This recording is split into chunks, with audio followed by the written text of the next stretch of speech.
Why would I be at Cleveland's Rock and Roll Hall of Fame at 6:15 in the morning? Well, in case this didn't give it away, I'm here for the Rock and Roll Hall of Fame half marathon. Let's go.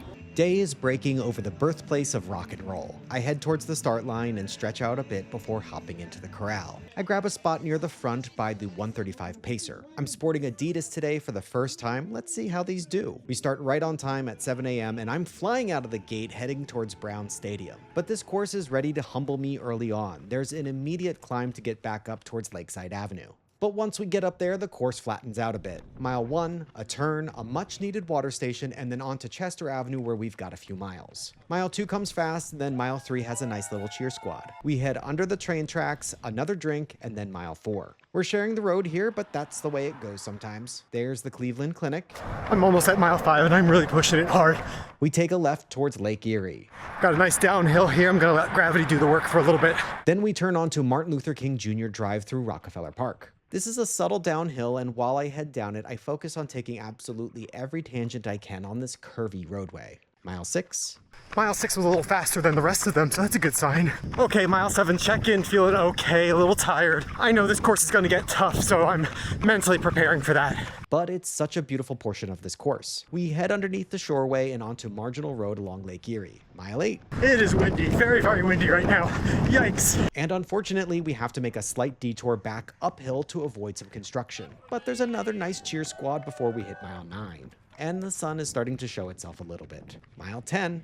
Just a 5K left. As we cross the Shoreway again, the 10K runners are merging together with us. The course is going to be crowded from here on out. Mile 11. Just 2 miles to go, here we go. But the headwinds are rough. Mile 12, and we got a band performing Boulevard of Broken Dreams. I hope there are no broken dreams out there today. Less than a mile to go, here we go. I can see the Hall of Fame now, yay! I'm giving it absolutely everything I've got. Here comes the finish! I cross it at 1:28.50, a 6:47 pace. I get my awesome guitar medal, and I place third in my age group, and my prize is another awesome pint glass for my collection. So overall, I was so happy with how the Rock and Roll Hall of Fame half marathon went. That age group award made me so happy, and it was a total surprise to me because this race had about a little over 1,000 people in the half marathon field, and I normally would not expect to place in my age group with such a big field. When I opened up my phone after I finished and I saw third place in my age group, I was absolutely elated. That made me feel great. Now, as far as time, it was not a PR for me. I was about 30 seconds short from a half marathon PR, but I'm not upset about that because I was trying to keep this, I was trying to push hard, but also kind of keep it a bit in my comfort zone because my focus race right now is the Berlin Marathon, so I can't go totally wild on this. So I'm really happy just being 30 seconds short of PR, keeping it tough but comfortable, I think is definitely an accomplishment. Now, as for the shoes, these shoes were great. I love them. They had a nice rock to them. The motion felt good. A lot of pop in them as well. They're super, super light. I'm really, really happy with how these shoes were for me. One downside with these shoes is that they are a little squeaky. At some points, it felt like I was like walking on or running on a dog toy, a squeaky dog toy or something. But so overall, my review of the Rock and Roll Hall of Fame half marathon, it's a great race. If you're in Cleveland, you should do it.